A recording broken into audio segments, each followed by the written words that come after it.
පාවෙනවා බං. ඇයි අවුලක් නැහැනේ පාළුවේ නෑ කියන්නේ.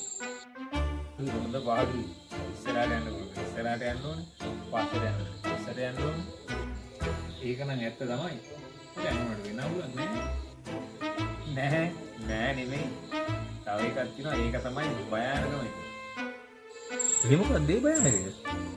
පිටින්ගෝ බස් එකේ දැන් මෙහෙම එදිලා ඉන්නවා කියලා ඔතන. ඔහොම ඉන්නකොට කාන්තාවක් ඉන්නවා. එයා කොහොම ඉස්සරහට වෙලා ඉන්නවා. තව කෙනෙක් පිටිපස්සේ ඉන්නවා. එතකොට දුටු යමුණු කුමාරයා අර සතර දිසාවේ ආක්‍රමිකව ඉන්නවා කියලා ඇඳේ ගුලි වෙලා නිදාගත්තා. ආන්හි වගේ තමයි ඉන්නේ උනේ.